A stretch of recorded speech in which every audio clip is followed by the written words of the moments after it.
own universe. And what they also discovered is that these universes are coming into existence from an already existing metaverse, which is the terminology that they use. Well, according to my research, there is such thing as a central mother universe, which has always existed without beginning or end.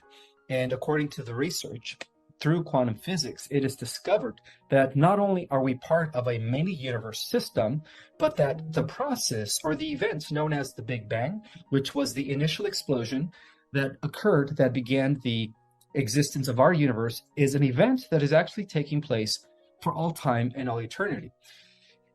It's been approximated that there's about 10 new universes that are being born each day, which is fascinating information. Now, this information, of course, is currently being suppressed by the established academia because of the fact that they still want to reduce us to this misconception that we are part of one universe, that we are part of one realm, one dimension, and so on and so forth. But as the new scientific evidence continues to pour, they're also saying that we are part of many dimensions, that these other dimensions that are currently imperceptible to our five senses or scientific instruments do indeed exist. In fact, within our own galactic sphere, they have already recognized 11 dimensions. And at the same time, when they pierce into the cosmos and they see the different galaxies out there, they call that the 4%. And the other 96%, they call it the missing universe. Well, it is my pleasure and honor to reveal that there are levels of realities and civilizations that exist beyond the 4% in the 96% of the so-called dark energy and dark matter that exist. In fact, the different dimensions beyond the 4% encompass levels of reality beyond our galactic spheres that lead into the planes of existence of the local universes, as well as the spheres of existence of a super universe, and all the way up to the realms of the always existing metaverse, motherverse, or central universe, whatever you want to call it. For example, within these higher levels of cutting-edge science, through the realms of superstring theory, M theory, and unified field theory, scientists have concluded that, in fact, we do live in a multiverse. Not only have they concluded that, but they've also pierced into the realms of what they call the dark matter and dark energy, and to their surprise, they've discovered that there are colonies and sentient civilizations that also permeate the realms of what they call the dark matter and dark energy. Well, I've come to discover, according to channeled information and newfound restored information that has been given to us by the higher intelligences that operate from these higher dimensions, that not only are we part of a multiverse system, but we are part of an organized multiverse system, that there is, in fact, an organization taking place with every universe that is being born, with every galaxy, every star system, and every planet. It is all being registered. In other words, everything has a Stargate to it, and everything has a location. So according to my research, our local universe is known as Nebadon. And this is verified through the restored information of the uranium material. For those that haven't heard of the uranium material, it was a piece of information that was given to us by the higher intelligences back in the late 50s that are agreeing that we are part of an organized multiverse. And so according to this revelation, which is also considered the fifth epical revelation to the earth humans, with the Bible being the fourth. Anyhow, this revelation tells us that our local universe is organized into a bigger cosmic body known as a cosmic minor sector, which in turn is also organized within a bigger cosmic body known as a major cosmic major sector. And then that in turn is organized into a super universe segment. Okay, so from the top down, we could say that the central universe, or the always existing realms, first divides itself into 7 aspects. So each aspect is one of the 7 super universes. It so happens that we belong to the 7th segment, known as the super universe of Orvonton. Now, within the realms of the super universe of Orvonton, it is broken off into 10 major cosmic sectors. So out of those 10 major cosmic sectors, we belong to cosmic major sector number 5. So we belong to the 7th super universe, which is 1 of 7th. And then we belong to the 5th major cosmic sector, which is 1 of 10. And then within that, each major cosmic sector is further divided into minor cosmic sectors. And there is a total of 100. So out of those 100 minor cosmic sectors, we belong to the 3rd minor cosmic sector known as Enzra. Now there is further division. Within each minor cosmic sector, there are about approximately 100 million organized local universes. And out of those 100 million organized local universes, our universe is number 84. And then as we go further in division, each local universe further divides into 100 constellations. So out of those 100 constellations, we belong to constellation number 70. And that also relates to the Sirius constellation, in which our star system and Alcyon, the Pleiadian central sun, is a part of, as far as being related to the family of light within our galaxy. And then each constellation also further divides into 100,000 systems. Now, out of those 100,000 systems, we belong to system number 24, which is also known as the system of the Pleiadians, which consists of 52 different star nations. So we are part of that family of stars, or that cluster of stars known as the Pleiadians, otherwise known as the system number 24. Within the system number 24, our planet registers as planetary 606, with Mars being 607 and Venus being 605. So all the way down to the planetary levels of reality, everything is being registered by these higher intelligence that operate from the realms of the so-called dark matter and dark energy, which have now been identified as the levels of reality that stem all the way from the central universe, super universe, cosmic major sectors, cosmic minor sectors, and so on and so forth. Now, from the bottom up, we could say that our planetary number 606 is organized within a system of approximately anywhere from 600 to 1,000 worlds, okay? And so out of those 1,000 worlds, we are planetary 606. Now, we are part of a system that is known as the system of the 24th. Again, we're going from the bottom up now, and that is known as the system of the Pleiadians out of 100,000 systems. So we are planetary 606 within the 24th system, and then that's organized within the 70th constellation, and then that is organized within the 84th local universe, and then that is organized within the 3rd minor cosmic sector, and then that is organized within the 5th major cosmic sector. And then, of course, that is 1 out of 10 that make up the super universe segment that we belong to, known as the super universe of Orvonton. And that is 1/7 of the entire central universe, or motherverse.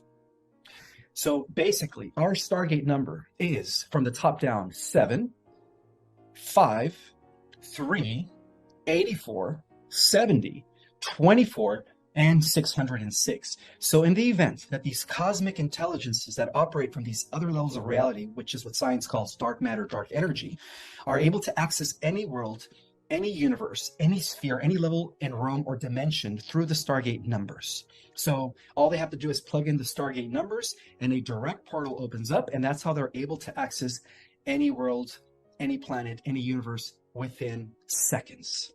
In addition to the organization of cosmos, it is believed in the esoteric tradition that there are 3 overall planes of reality, which perfectly aligned with the concept of the central always existing universe, the super universe levels of reality, and then of course the local universe, which are experiments in time and space.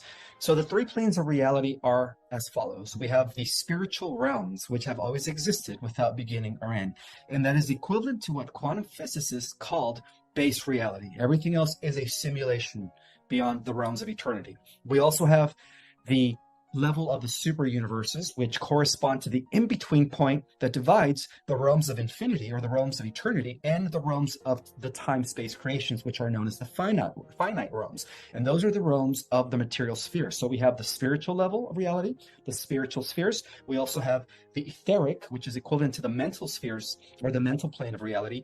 And then we also have the material spheres, where all the physical universes are being born into as experiments of the time-space creations. And what is the whole point of that? Well, because we do live in a living organic omniverse, and that encompasses all multiple universes as one omnibody of, central universe.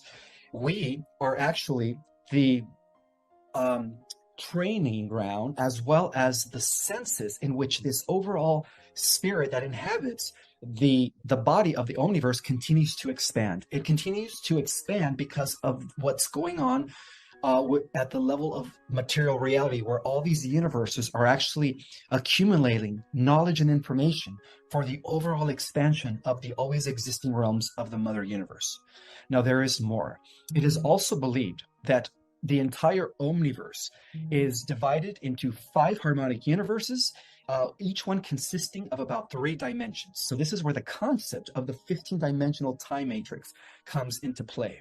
Therefore, in the organization of the different spheres, we have the 5 harmonic universe, each one consisting of 3 dimensions, a total of 15 dimensions. So we currently exist in harmonic universe number 1, which occupies dimensions 1, 2, and 3. And those are the worlds that are still primitive, that are evolving from the bottom up, and have primitive life forms. We also have harmonic universe number 2, which consists of dimensions 4, 5, and 6. And those are the advanced interplanetary, stellar, and galactic civilizations. That's where they exist, in harmonic universe number 2. Just to let you guys know, our Earth was once part of harmonic universe number 2. In fact, our Earth originated at the highest levels of reality in harmonic universe number 5. So as we proceed, we also have harmonic universe number 3, which consists of dimensions 7, 8, and 9. And we also have harmonic universe number 4, which consists of dimensions 10, 11, and 12. And then, of course, the highest levels of reality, we have harmonic universe number 5, which consists of dimensions 13, 14, and 15. So we could consider that harmonic universe number 5, which occupies dimensions 13, 14, and 15, is directly related to the realms of the Motherverse, or the always existing spiritual realms that had never a beginning nor end. They are considered eventuated. They just are. And then, the lower universe underneath that, harmonic universe number 4, we could begin to consider that as the beginning of the creation of what we call the time matrix simulation. So the simulation actually exists all the way up to the 12th dimension. Beyond the 12th dimension, it's pure base reality. So you could say that our 3rd dimensional level of reality exists within a 4th dimensional simulation, and then that exists within a 5th dimensional simulation, and so on and so forth until we reach the 12th dimension. In addition to that, due to our multi-dimensional existence, we could also say that the Earth that we live on has different versions of ourselves that exist in these higher harmonic universes. For example, on the 1st harmonic level of reality, or what we call dimensions 1, 2, and 3, we are currently in the lowest level, or in the lowest aspect of the Earth, where the Earth is really, really physical. And as we ascend into the 2nd harmonic universe, as we go into dimensions 4, 5, and 6, which is going to happen as soon as the Great Solar Flash takes place, we are moving into the Earth version known as Terra. That is where the magic is. That is where we become part of the galactic community. In addition to that, there's also a higher version of Terra known as Gaia, which exists in dimensions 7, 8, and 9. And that is also known as harmonic universe number 3. Now, the Gaia Earth is still existing. In fact, all 5 adjacent Earths are still existing, all the way to Sophia. So after the Gaia Earth, we also have Arimathea. Arimathea is the Earth that exists in dimensions 10, 11, and 12 in harmonic universe number 4. And some of us are going to have the opportunity to not only ascend into the Terra Earth within dimensions 4, 5, and 6, but also ascend into the Gaia Earth and Arimathea Earth, existing in all 12 dimensions simultaneously upon the ascension. In addition to that, the highest version of the Earth, because we all have a higher self. So just how we have a higher self, so do planets. The highest version of the Earth is known as Sophia, and she is Earth at the 5th harmonic universe, existing in dimensions 13, 14, and 15. That is Sophia for you. So we could say that this ascension is going to give the Earth an opportunity to connect with all versions of herself, all the way up to Sophia. And some of us are going to have the ability to exist on all 15 dimensional levels of reality upon the ascension. Furthermore, now that you guys have a concept of the structure of the cosmos and the organization of the multiverse, there are advanced civilizations that actually fall under 5 categories. According to Nikola Kardashev, he has stated that what distinguishes the 5 advanced categories of civilizations is their ability to harness and use power and energy. So we could say that a type 1, it is a civilization that is graduating from a primitive stage of reality where they are discovering zero-point energy, planetary power, which is related to the idea of extracting energy from the torsion field that spins our planet, which is called planetary power. And that allows a civilization to become a type 1. A type 1 is already exploring space. They're colonizing nearby solar systems because of the fact that they have now switched from coal or petroleum to free energy devices. Okay, that is called a type 1. A type 1 civilization exist typically in harmonic universe number one. They exist in dimensions 1, 2, and 3. Now, a type 2 civilization is known as stellar. A type 2 civilization is thousands and thousands of years ahead in advance of a type 1 civilization. A type 2 is a civilization that no longer taps into the planetary power of their planet, but now they're tapping into the power of a star or several stars. That's why they're called stellar. With that ability, they are able to harness 0-point energy to the level where they're able to figure out the usage of portal, Stargate technology, and how to travel faster than the speed of light. In other words, they go galactic. So now they have access to an entire galaxy. A civilization of that status is a civilization that exists in dimensions 4, 5, and 6 and occupies harmonic universe number 2. Beyond a stellar civilization, we have a galactic civilization, or what they call a type 3. Now, the difference between an interplanetary, stellar, or galactic is that a galactic civilization is so advanced that they're able to harness the power of an entire galaxy by tapping into the central sun of the galaxy. At that point, they are able to go intergalactic, and they begin the process of becoming part of an intergalactic community. And that type of civilization exists in dimensions 7, 8, and 9. And not only that, but they are so advanced that in the event that their universe or galaxy begins to die off, they're able to transfer their entire civilization to a younger galaxy or a younger universe to live for 1 billion more years. So beyond a type 3, which is galactic, we also have a type 4, which is universal. A civilization of a type 4 status is, they could go into any universe they want. They have the ability to harness the power of an entire local universe, which consists of billions of galaxies. At that level of reality, they are immortal, untouchable, and they begin to exist within the fabric of what is known as a cosmic community. In other words, they're interacting with every universe. Now, there is a level beyond that, known as a type 5. Now, before we describe a type 5, a type 4 are civilizations that exist on dimensions 10, 11, and 12, which is beginning to tap into the realms of what they call dark matter and dark energy. Now, a type 5 is cosmic. It is the most advanced civilization that exists throughout the multiverse. And at that level of power, they're able to harness the power of all the universes, the entire central universe or the grand universe, by accessing the central sun of the mother universe.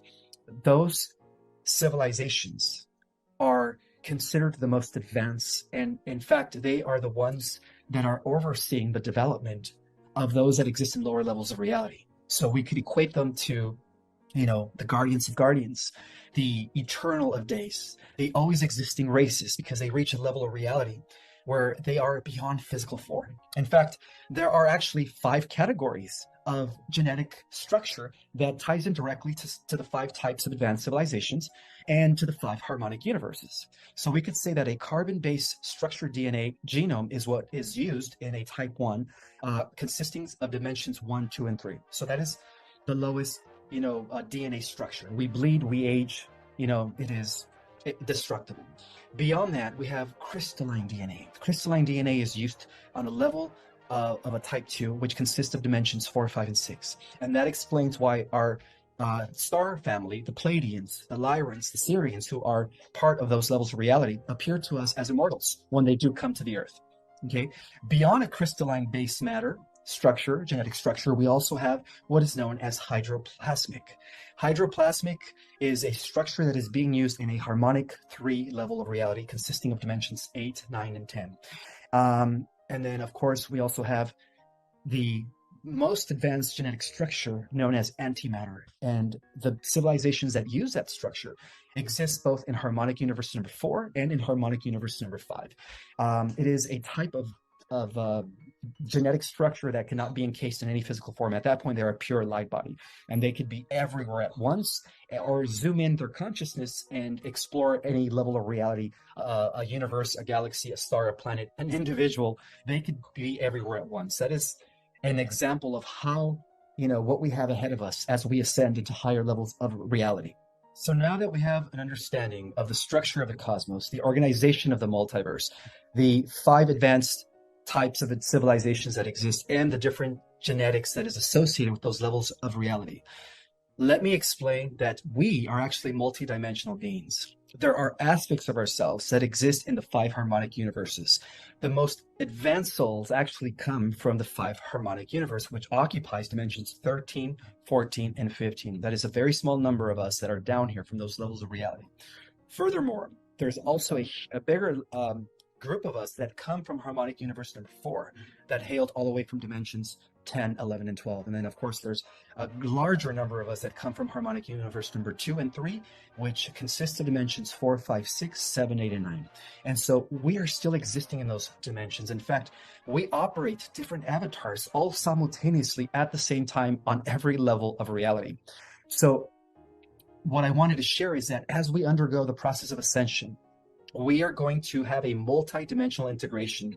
Depending on where we descended from, we are going to act as an anchor those levels of reality into the here and the now. So some of us are going to be operating from the 4th, 5th, and 6th dimension. Some of us are going to be operating from the 7, 8, and 9th, 10, 11, 12. And then a very small number of us who are going to be the most powerful souls in the entire multiverse are going to operate from dimensions 13, 14, and 15 while maintaining a physical form down here in this reality. That is the beauty of the ascension that we are going to be undergoing any day now when the great solar flash takes place. And as I speak, at the cellular level of reality, we are mutating. And there is scientific proof for that. In fact, the scientists for the last 20 years have been talking about the emergence of the next stage of human evolution to the point where they even give it terminology. They call it the rise of Homo neoticus. And this corresponds with the ancient prophecies of the original oracles before they were modified by the organized religions. According to the ancient prophecies of the ancient oracles, it is believed that a race of superhumans would eventually emerge at the beginning of the 21st century at the end of the Great Cycle. And what they meant is that from the already existing human race, through the genetic mutation that is taking place at this time, we are going to witness the rise of humans with supernatural powers. And that ties in well with the fact that there's going to be a multi-dimensional integration where all our avatars are going to collapse into the here and the now. Now, why is this great event going to happen? Well, first of all, there are these things called stellar activation cycles. Just like our planets revolve around our star, in like manner, our star travels around the galactic core and around the 12 houses of the zodiac, and it revolves around its parent sun. Well, who is the parent sun of our star? Helios, or Solaris, whatever you want to call it. It is Alcyon, the central sun of the Pleiades, which is the system of the 24 that we belong to, right, in the organization of cosmos. Now, in turn, the Pleiades, central sun Alcyon, with our solar system, revolves in a revolution of 206 million years around the galactic core. So not only are we ending a 2,000-year cycle from Pisces to Aquarius, but we're also ending a fifth world age cycle that lasted approximately 5,000 years. But we're also ending 5 of those, which is a 26,000-year cycle around Alcyon. And we're also ending a 206 million year cycle, which is the equivalent of 500 or 5,500 26,000-year revolution around Alcyon, which means that for the first time in cosmic history, due to the culmination and synchronization of all these different cycles, when the Earth enters the new golden age of Aquarius, or the age of enlightenment, whatever you want to call it, it is going to be for all time and all eternity. And that is the great message about the beautiful times that we are now living in, which means that it's not just about the ascension of the Earth. Due to these grand cycles that are also coming into culmination at this time, it's also going to be about the ascension of the entire Milky Way galaxy, bringing back balance and restoration to all the worlds that were destroyed throughout the galactic wars. But also, it means the ascension of our entire local universe, known as Nebadon. For the first time in cosmic history, our entire universe is ascending due to the events that are now unfolding on this Earth. My name is Ismael Perez. Thank you so much for joining me on this beautiful episode of our cosmic origin. Now, in the next episode, we will go over the eternal war against AI that has been going on for billions of years. We're also going to discover the significance of the solar flash in terms of the genetic mutation that is about to take place, DNA upgrades, and we're also going to talk about why humans on Earth are considered galactic royalty. My name is Ismael Perez, and we will see you next time on Unified TV.